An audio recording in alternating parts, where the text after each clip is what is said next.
It was the day before Thanksgiving in 1971 when an ordinary man boarded a plane and pulled off one of the most daring crimes in American history.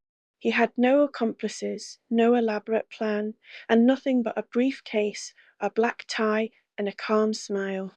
By nightfall, he would vanish into thin air with $200,000 in cash, leaving behind a mystery that has stumped the FBI and captured the imagination of millions for over 50 years. Who was he? How did he do it?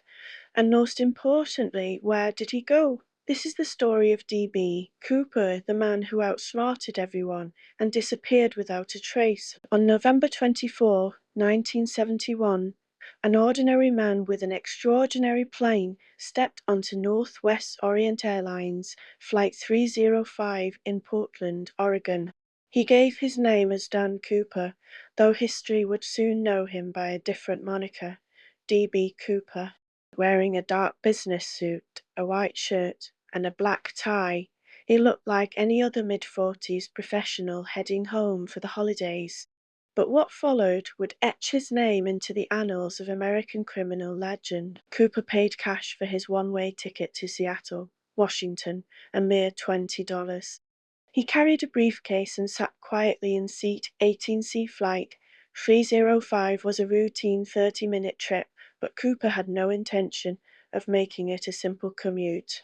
As the plane ascended into the cloudy Pacific Northwest sky, Cooper ordered a bourbon and soda and waited for the right moment to set his audacious plan in motion. Shortly after 3 p.m., Cooper handed a note to the flight attendant, Florence Schaffner. Initially, she ignored it, assuming it was another forgettable pass from a lonely businessman. But Cooper leaned in and calmly said, "Mish, you'd better read that note. I have a bomb." The note's message was chilling. Cooper demanded $200,000 in $20 bills, 4 parachutes, and a fuel truck ready to refuel the plane in Seattle. He opened his briefcase just enough to reveal a tangle of wires and red cylinders. Schaffner, stunned but composed, relayed the demands to the cockpit.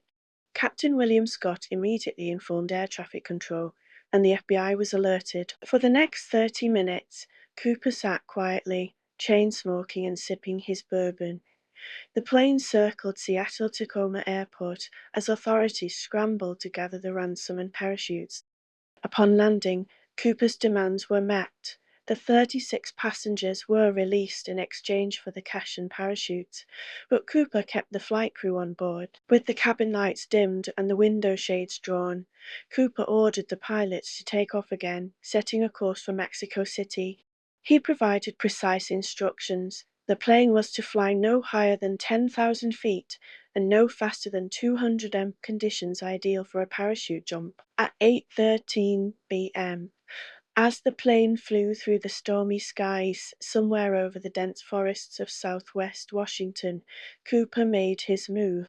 Strapping on a parachute and securing the ransom money neatly bundled into a knapsack, he lowered the plane's aft staircase. In the freezing, turbulent night, Cooper stepped out into the void, disappearing into legend. When the crew landed safely in Reno, Nevada, Cooper was gone. The FBI launched an immediate manhunt, scouring the forests below the flight path.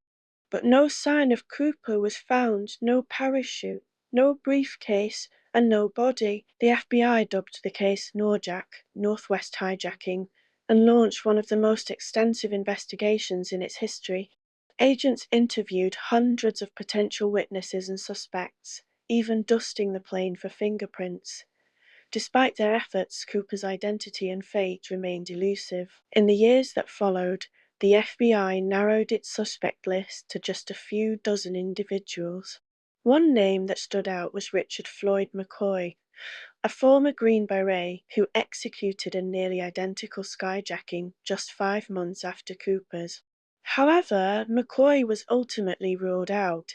He didn't match the physical descriptions provided by the flight crew. In 1980, nearly a decade after Cooper's disappearance, a young boy named Brian Ingram made a startling discovery on the banks of the Columbia River.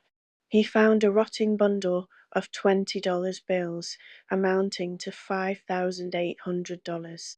The serial numbers matched the ransom money given to Cooper, but the find only deepened the mystery. How did the money end up there? Or where was Cooper? The FBI speculated that Cooper might not have survived his daring jump.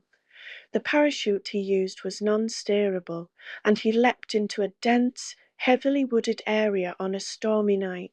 Without proper equipment or survival gear, his chances of making it out alive seemed slim. But without a body or definitive evidence, the case remained open. Why D.B. Cooper? Interestingly, the name D.B. Cooper was a mistake. Early in the investigation, a local reporter confused Dan Cooper's name with that of a suspect briefly questioned by police, whose initials were D.B. The mix-up stuck, and the name D.B. Cooper became synonymous with the mystery. For decades, amateur sleuths and professional investigators have tried to solve the puzzle of D.B. Cooper. Was he an experienced skydiver who meticulously planned his escape? Or was he a desperate man who gambled his life for a chance at freedom and riches? The FBI officially closed the case in 2016, citing a lack of new leads. Yet the story of D.B. Cooper endures, captivating the imaginations of true crime enthusiasts and inspiring books, documentaries, and even movie. His boldness, meticulous planning, and vanishing act have secured his place as one of America's most enduring folk legends. But to this day, no one knows what truly happened to D.B. Cooper. Did he survive and live out his days quietly enjoying his stolen fortune, or did his daring jump into the stormy night seal his fate? Whatever the truth, his story remains one of the greatest mysteries in modern history, a testament to the allure of the unknown.